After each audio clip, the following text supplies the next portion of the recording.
अस्सलाम वालेकुम रहमतुल्लाहि वबरकातुहू। आप देख रहे हैं टॉप 10 विद GNM और मैं हूं गुलाम नबी मदनी। दुनिया भर से आज की 10 बड़ी और इंतहाई अहम खबरें जिन पर आज हम बात कर रहे हैं। नाज़रीन किराम, आज 5 अक्टूबर 2020 है और आज दिन है पीर का। ये टॉप 10 विद GNM का दोपहर का बुलेटिन है। खबरों का सिलसिला शुरू कर लेते हैं। जो आज की पहली बड़ी खबर है ये पाकिस्तान से है। पाकिस्तान अफगानिस्तान में क़याम अमन के लिए मरकजी रोल प्ले कर रहा है। अफगानिस्तान के अंदर जो सियासत के तमाम खिलाड़ी हैं, तंजीमें हैं, उनसे पाकिस्तान के करीबी ताल्लुकात हैं और पाकिस्तान अफगान तालिबान से करीबी राबते रखता है। मुशावरत जारी है, जबकि काबुल इंतजामिया भी अब पाकिस्तान के करीब आ चुकी है। यही वजह है, एक रिपोर्ट में कहा जा रहा है कि अब अफगानिस्तान के अंदर क़याम अमन जल्द होने वाला है। अब्दुल्ला ने हाल ही में पाकिस्तान का जो दौरा किया है, इसमें पाकिस्तान ने अशरफ गनी को, काबुल इंतजामिया को बावर कराया है कि वह अफगानिस्तान के अंदर क़याम अमन के लिए रुकावटें दूर करें और तालिबान इस पर जंगबंदी कर देंगे। अब नाज़रीन काम सूरत हाल यह है कि दोहा के अंदर इंटर अफगान मुज़ाकरात जारी हैं। 22 रोज़ हो चुके हैं, कोई बड़ी पेशरफ सामने नहीं आई, लेकिन अब बड़ी पेशरफ्त मुतवक्के हैं और पाकिस्तान के इस किरदार को अमरीका भी तस्लीम कर रहा है, जबकि भारत की जानिब से अफगानिस्तान के अंदर साजिशें की जा रही हैं। यही वजह है अब्दुल्ला को भारत ने अपने हाथ दौरे की दावत दी है ताकि पाकिस्तान का जो प्लान है उसको काउंटर किया जाए। पाकिस्तान ने काबुल इंतजामिया को पैगाम पहुंचाया है कि अफगानिस्तान के अंदर क़याम अमन के लिए जो अनासर नुकसानदेह हैं या जो अनासर सबोताज करना चाहते हैं इस पीस एग्रीमेंट को, उनके साथ राबते ना रखे जाएं। जबकि नाज़रीन काम पाकिस्तान की फौज पाक अफगान बॉर्डर पर और इसी तरह से गुमनाम हीरोज अफगानिस्तान के अंदर भारत की जो रॉ एजेंसी के ठिकाने हैं, तरबियत गाहें हैं, उनको नुकसान पहुंचा रही हैं, उनको तबाह कर रही हैं।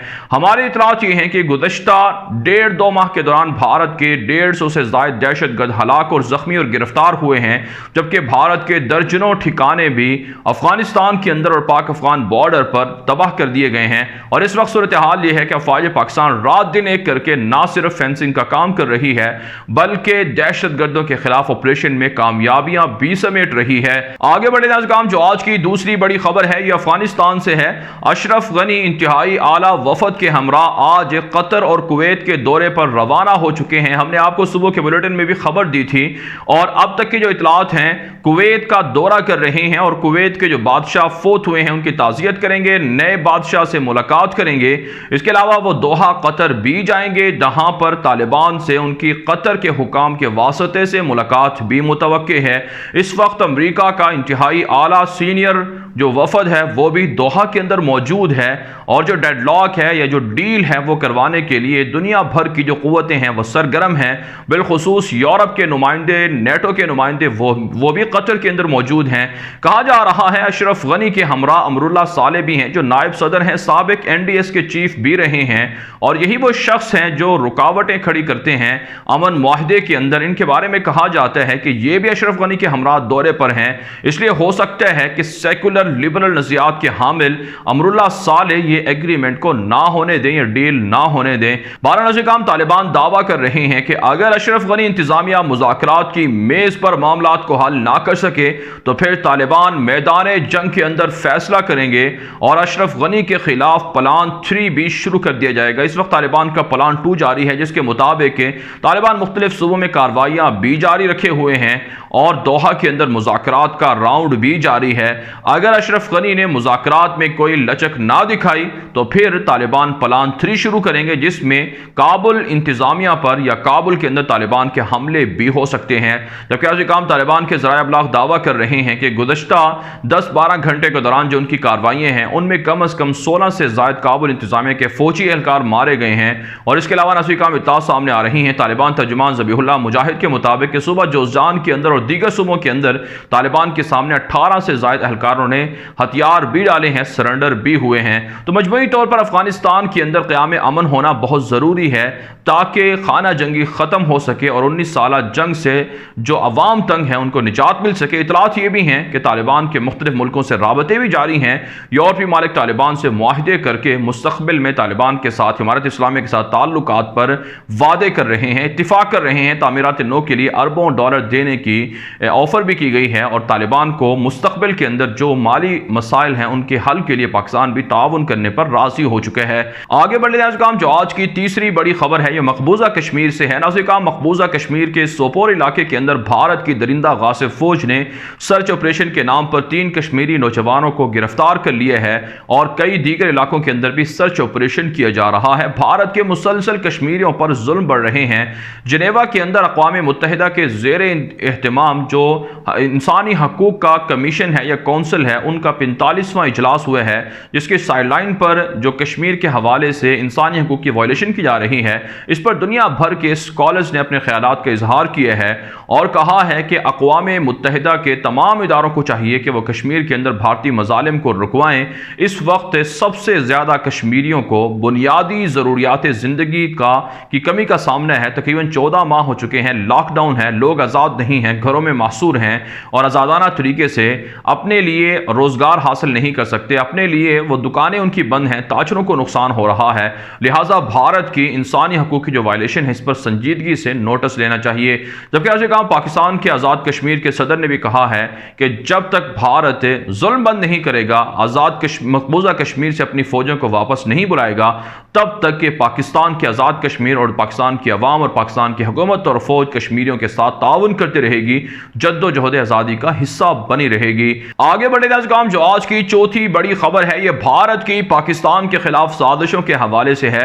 नाज़रीन, FATF जो बदनाम ज़माना तंजीम है उसका इजलास 21 अक्टूबर को हो रहा है।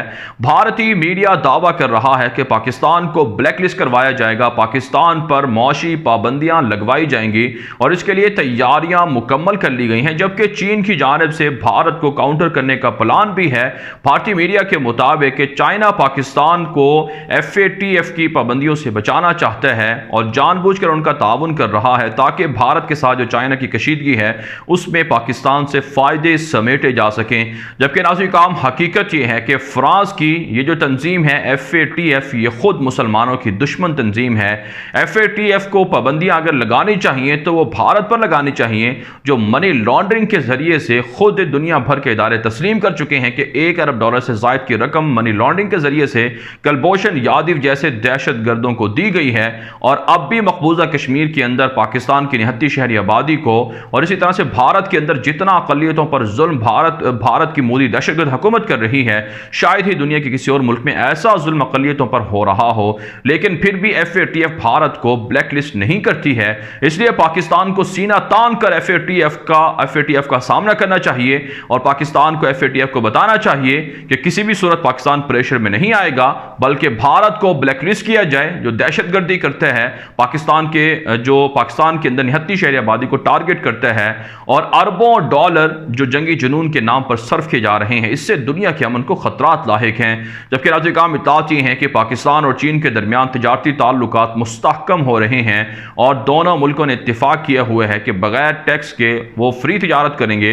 इसमें दोनों तरफ से इजाफा हो रहा है और पाकिस्तान का जो खसारा है वो भी कम हो रहा है और चाइना पाकिस्तान की मौशी हवाले से काफ़ी मदद कर रहा है। लेकिन पाकिस्तान के ताजरों को मजीद चाहिए कि वो पाकिस्तानी अशिया को चाइना को बेचें या फरोख्त करें। ये ना हो कि हर चीज़ चाइना से मंगवाई जाए और पाकिस्तान की इकॉनमी पर बहुत ज़्यादा असर पड़े। आगे बढ़े नाज़रीन, जो आज की पांचवी बड़ी खबर है ये भारत के आर्मी चीफ और फॉरेन सेक्रेटरी और दीगर वफद के लोगों ने म्यांमार की दहशतगर्द जो सदर हैं या जिम्मेदार हैं आंग सान सू की उससे मुलाकात की है और म्यांमार की हुकूमत को वादा दिया गया है कि फौजी एतबार से, माली एतबार से भारत म्यांमार और बर्मा के साथ खड़ा हुआ है। नाज़रीन, इत्तलात ये हैं कि सालाना $5 मिलियन से जायद की रकम भारत 2012 से म्यांमार की हुकूमत को दे रहा है बतौर मदद के और इस वक्त सिटवे पोर्ट नामी एक पोर्ट बनाई जा रही है जिससे भारत की ख्वाहिश ये है कि म्यांमार के रास्ते से भारत की जो 7 मशरकी रियासतें हैं, अरुणाचल प्रदेश और इसी तरह से नागालैंड, मणिपुर वगैरह, उनको मुंसलिक किया जाए। और भारतीय आर्मी चीफ का एक ऐसे मौके पर दौरा म्यांमार इस बात की अलामत है कि दरअसल भारत चाइना के खिलाफ म्यांमार को अपने साथ मिलाना चाहता है, लेकिन चाइना म्यांमार के अंदर मौजूद है, सरमायाकारी कर रहा है और म्यांमार की हुकूमत को वार्निंग भी चाइना दे चुका है कि वो किसी भी सूरत भारत की साजिशों में ना आए। लेकिन नाज़रीन, इससे इतनी बात वाज़ेह हो जाती है कि भारतीय अवाम गुर्बत से मर रही है, भूख से मर रही है, वहां पर कोरोना बहरान की वजह से करोड़ों लोग मुतासर हो चुके हैं, लेकिन मोदी दहशतगर्द हुकूमत जंगी जुनून की खातिर सारा पैसा सरमाया म्यांमार, मालदीव, श्रीलंका और दीगर पड़ोसी मुल्कों को देकर प्रॉक्सी वार के लिए पाकिस्तान और चाइना के खिलाफ कर रहे हैं। भारत नाज़रीन काम आने वाले दिनों में चीन और भारत के दरमियान खतरनाक जंग का अंदेशा खतरा जाहिर किया जा रहा है और भारत का जो सिलीगुड़ी कॉरिडोर है, जहां से 7 मशरकी रियासतों को एक तरह से रास्ता जाता है या एक्सेस है, वहां से उन पर भी चाइना कब्जा करने जा रहा है। चीनी फौजें इसी वजह से 7 मशरकी रियासतों में मूवमेंट को बढ़ा चुकी हैं। आगे बढ़ने काम जो आज की छठी बड़ी खबर है, ये आज़रबाईजान और तुर्की से है। नाज़रीन काम ताज़ा इत्तला सामने आ रही हैं कि आज़रबाईजान ने अब तक 22 के करीब शहरों को आर्मीनिया के सलीबियों से आज़ाद करवा लिया है। इस वक्त जंग का 9वां रोज है। 79 शहरी आबादी को आर्मीनिया के सलीबी टारगेट कर रहे हैं। आलमी बरादरी ने दोनों ममालिक से राब्ता किया है और इन दोनों को जंगबंदी पर मजबूर किया जा रहा है, लेकिन आज़रबाईजान की जानिब से कहा गया है कि अगर जो मकबूजा इलाके हैं उनको आज़ाद करने का टाइम लाइन बता दे आर्मीनिया की सलीबी फौजें या हुकूमत, तो तब जंगबंदी की जा सकती है, वरना आज़रबाईजान अपने हक के लिए और अपने इलाकों को आज़ाद करवाने के लिए जंग जारी रखेगा। जबकि नाज़रीन काम तुर्की से खबर यह है कि बहर मुतवस्सित के अंदर तुर्की के 2 मशहूर बाहरी जहाज सुलेमान कानूनी और मोहम्मद फातेह के नाम से अपने काम को जारी रखे हुए हैं। तुर्की की जानिब से कहा जा रहा है कि 2021 तक ये अपने काम को जारी रखेंगे। गैस और पेट्रोल के ज़खायर को तलाश किया जाता रहेगा और अब तक तुर्की को $100 अरब से ज़ायद की गैस और पेट्रोल के ज़खायर मिल चुके हैं और आने वाले दिनों में तुर्की को इससे भी दुगनी जो वहां पर ज़खायर हैं वो मिल सकते हैं। इसलिए तुर्की यूनान, यूरोप, फ्रांस की धमकियों में नहीं आएगा और अपने अपने अपने हुकूक के लिए और अपने हक के तहफ़्फ़ुज़ के लिए इस अमल को जारी रखेगा। आगे बढ़ने काम जो आज की 7वीं बड़ी खबर है, ये नाज़रीन काम इसराइल से है। इसराइल के अंदर कोरोना वबा तेजी से फैलती जा रही है। रोजाना की बुनियाद पर 10,000 के करीब केसेस रिपोर्ट हो रहे हैं। एक ताज़ा रिपोर्ट के मुताबिक 13 के करीब कट्टर किस्म के यहूदियों को सिनेगॉग से गिरफ्तार कर लिया गया है। यहूदी इबादत खानों के अंदर इबादत करने पर पाबंदियां आयद हैं, जिसकी वजह से मजहबी कट्टर किस्म के यहूदी नेतन्याहू के खिलाफ हैं और मुजाहरे कर रहे हैं और उनकी गिरफ्तारियां भी अमल में आ रही हैं। दूसरी जानिब नाज़रीन काम इत्तला सामने आ रही हैं कि फ़लस्तीन के एक नौजवान को महज इस जुर्म में कि उसने किसी इसराइली फौजी पर चाकू से हमला किया है गिरफ्तार कर लिया गया है और फ़लस्तीनी इलाकों के अंदर इसराइली यहूदियों की आबादकारी भी शुरू हो चुकी है। जो इसराइली फौज है उसने भी बाकायदा परमिट दे दी है, परमिशन दे दी है, इजाज़त दे दी है कि वो यहूदी आबादकारी कर सकते हैं फ़लस्तीनी इलाकों में, मगरबी इलाकों में वो अपने घर बना सकते हैं, जिससे वाज़ेह होता है कि अरबों के साथ जो इसराइल की डील हुई है इससे सबसे ज़्यादा नुकसान फ़लस्तीनियों को हो रहा है। आगे बढ़ने काम जो आज की 8वीं बड़ी खबर है, ये शाम से है।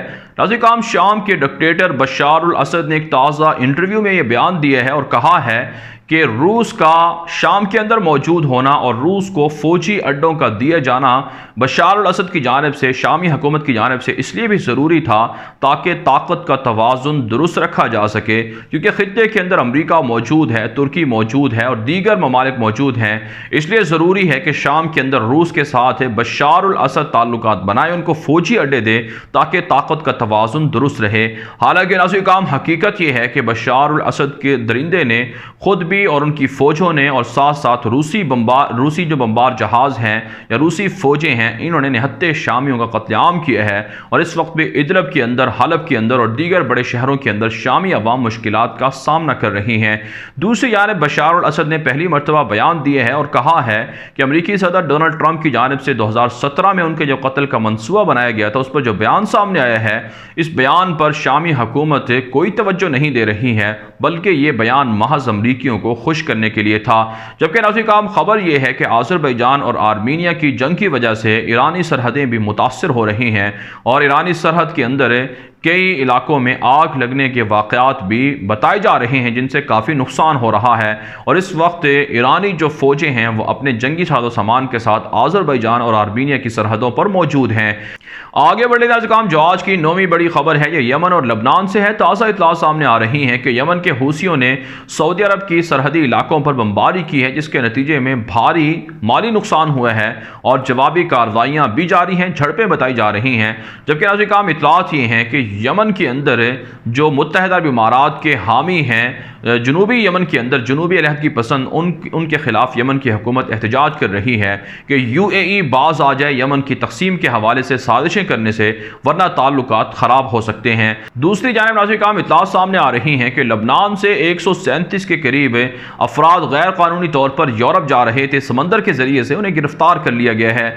आगे बढ़े नाज़रीन, जो आज की 10वीं बड़ी खबर है ये इराक से और मिस्र और सूडान से है। ताज़ा इत्तलात सामने आ रही हैं कि इराक के बगदाद हवाई अड्डे पर रॉकेट हमले हुए हैं, अमरीकी फौजी अड्डों पर, सफारतखानों पर हमले मुसलसल हो रहे हैं और अब बगदाद के एयरपोर्ट को भी टारगेट किया गया है, जिसमें कोई माली जानी नुकसान तो नहीं हुआ, ताहम माली नुकसान हुआ है और मुसलसल हमलों की वजह से अमरीकी अफवाज और ईरान के दरमियान ताल्लुकात कशीदा बताए जा रहे हैं। मुस्तफ़ा काज़मी की हुकूमत को भी धमकियां मिल रही हैं कि वो अमरीका की हिमायत से दस्तबरदार हो जाए, जबकि मुस्तफ़ा काज़मी की इराक़ी हुकूमत ये दावा कर रही है कि वो अमरीका के सफारतखानों को और इसी तरह से दीगर मुल्कों के सफारतखानों को, मिशन को भरपूर तहफ़्फ़ुज़ फराहम करेंगे। जबकि इतलात ये हैं कि इराक़ के अंदर एक नया फ़ौजी इनक़लाब भी आ सकता है जो सद्दाम हुसैन के साथ ही लाना चाहते हैं।